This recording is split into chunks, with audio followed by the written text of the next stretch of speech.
Look, Connor, Alex said, catching her breath.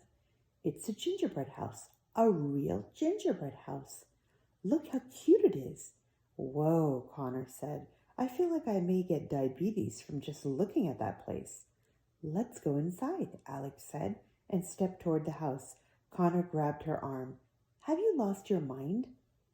Do the words Hansel and Gretel, cannibalism incident mean anything to you? I just want to peek inside for a second, only 1 second. The door of the gingerbread house slowly opened.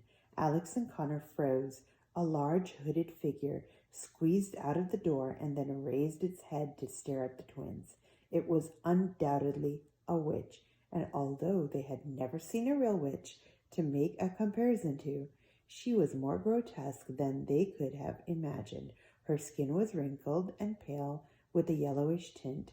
Her eyes were bloodshot and bulged out of her head.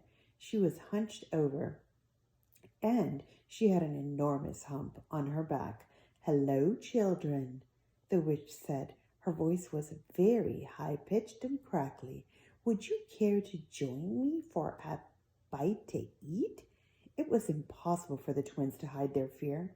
They both stood still, staring at her as if she were a rabid Tyrannosaurus Rex, about to pounce on them at any moment. No, thank you, Alex said. We're just passing by. You have a lovely home. They slowly backed up 1 foot at a time. Wouldn't you like to see inside? The witch asked. The inside of whom? Connor said, and Alex elbowed him. Don't be silly, kiddies. Come inside, said the witch, losing her patience. She extended an inviting, shaking hand toward them. They noticed it was covered in burn marks, perhaps from the last time she'd had visitors. I thought the witch died at the end of Hansel and Gretel, Alex whispered to Connor. Maybe she got a hold of a fire extinguisher after they left, Connor whispered back. They continued backing slowly away from her. Thank you so much for the invitation, but we really need to get going, Alex said.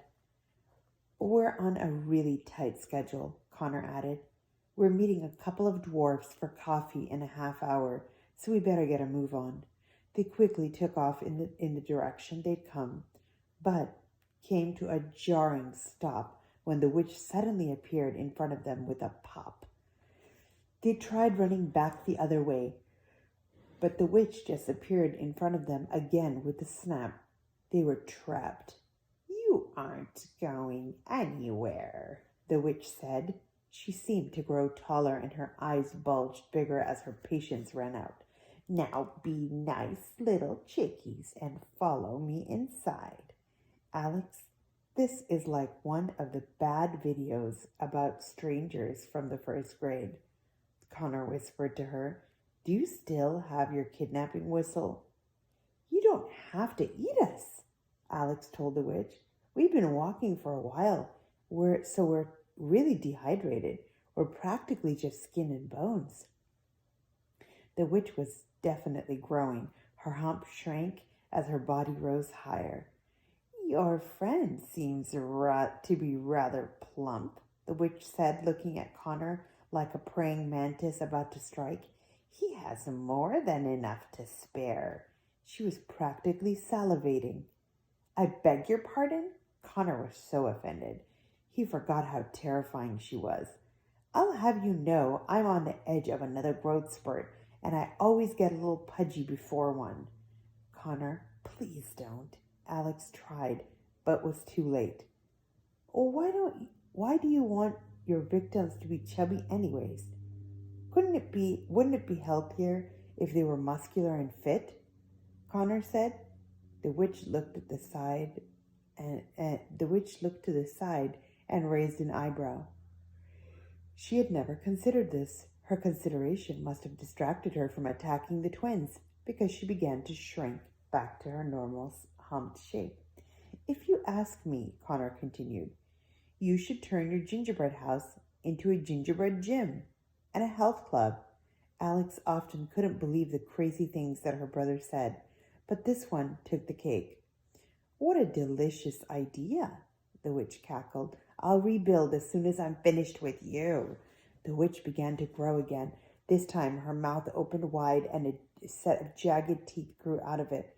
She was going in for the attack. Alex screamed, "Wait!" With her hands covering her face, she said, "You owe him." The witch recoiled into her smaller form. "I owe him?" she asked. "Yes, isn't that how it works?" Alex said. "He presented you with an idea, and now you owe him a wish." "A wish?" the witch asked. "A wish?" Connor asked. Alex nodded convincingly. The witch grunted. "Yes, the Happily Ever After Assembly just enacted a new law," Alex said, thinking on the tips of her toes. "Any witch presented with a good idea must return the favor by granting a wish." Yeah, said Connor, going along with it. "Don't make Mother Goose fly down here. She'll let her geese loose on you, and some of them lay golden eggs, and that can't feel good. Who knows how aggressive they'll be?" "Fine," the witch said. "I shall grant you one wish, but only because I don't want to deal with those fluttering freaks again." Connor leaned close to his sister. "What should I wish for? Should I wish to go home?" he whispered. "No.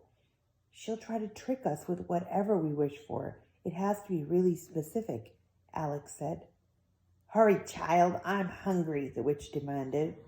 "Okay," said Connor, thinking as fast as he could. It had to be a good one. It had to help them get out of the situation. "I wish you would become a vegetarian," he said to the witch. Alex turned her head sharply toward her brother. "That's what you picked?" "Very well," the witch shrieked. The twins weren't sure if she knew what a vegetarian was. She reached her hands toward the sky and clapped, making a sound as loud as thunder. The twins ducked, but the wish appeared to have done the trick. The witch's hump faded away. The yellowish tint of her skin disappeared, and her bloodshot eyes calmed. "I've lost my appetite," the witch said. She shrugged her shoulders, turned away from Alex and Connor, and walked into the gingerbread house, slamming the door behind her.